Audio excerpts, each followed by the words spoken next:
Hello बच्चों, आज के हिंदी लिटरेचर क्लास में हम आपकी किताब दीक्षा का पाठ नंबर 4 पढ़ेंगे। 4 नंबर पाठ में क्या है? एक कविता है। कविता का नाम है मीठी बोली। चलिए पहले यह कविता पढ़ते हैं, फिर मैं इसे आपको समझाऊंगी। कोयल रंग की काली होती, कौवा भी काला होता है। रूप रंग में इन दोनों के अंतर बहुत नहीं होता है। पहली 4 पंक्तियों में क्या कहा गया है बच्चों? कोयल जो है वो काले रंग की होती है, कौवा भी काला रंग का होता है। रूप रंग यानी कि देखने में दोनों में ज्यादा अंतर नहीं होता है, दोनों लगभग एक जैसे दिखते हैं। वो देखने में ज्यादा फर्क नहीं होता है, ज्यादा अंतर नहीं होता है, ठीक है। पर कौवे से ज्यादा हमको कोयल ही अच्छी लगती है। बोलो क्यों?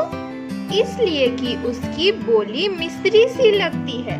लेकिन हमें कोयल ज्यादा पसंद आती है, कौवा उतना पसंद नहीं आता है। क्यों बताओ? क्योंकि कोयल की बोली मिस्री यानी कि बड़ी मीठी होती है, बहुत मीठी बोली होती है ना? कोयल बहुत मीठा गाती है। तो पहली 8 पंक्तियों में क्या कहा गया है बच्चों? कि कोयल और कौवा दोनों देखने में एक जैसे होते हैं, रूप रंग में दोनों काले होते हैं और लगभग एक जैसे, दोनों में ज्यादा फर्क, ज्यादा अंतर नहीं होता है। लेकिन कोयल जो है उसकी बोली हमें ज्यादा पसंद है। क्यों? क्योंकि वो बहुत मीठा बोलती है।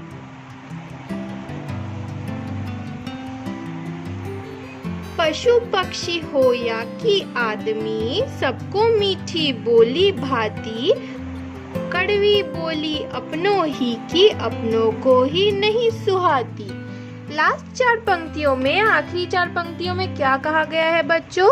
कि पशु पक्षी हो या इंसान हो, आदमी हो या कोई पशु हो या पक्षी, कोई जीव जंतु कोई भी हो, सबको कैसी बोली पसंद है? मीठी बोली, है ना।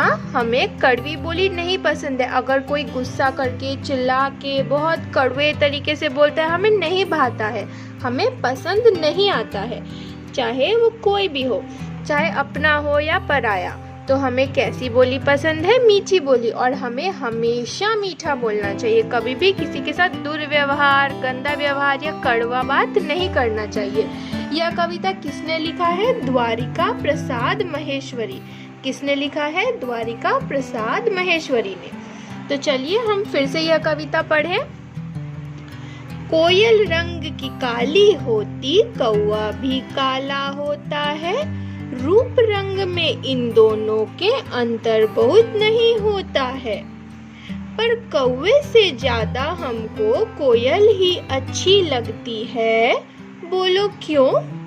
इसलिए कि उसकी बोली मिस्री सी लगती है। पशु पक्षी हो या कि आदमी, सबको मीठी बोली भाती। कड़वी बोली अपनों ही की, अपनों को ही नहीं सुहाती। तो बच्चों कितनी प्यारी सी कविता है, कोयल के ऊपर है ना, कोयल और कौवे के ऊपर। तो हमें क्या इससे समझ में आया? कि हमें हमेशा मीठा बोलना चाहिए और सबके साथ अच्छा व्यवहार रखना चाहिए। तो बच्चों इस कविता को याद करिए और समझिए। अगले क्लास में मैं इससे रिलेटेड कुछ अभ्यास प्रश्न करूंगी। आज के लिए इतना ही स्टूडेंट्स।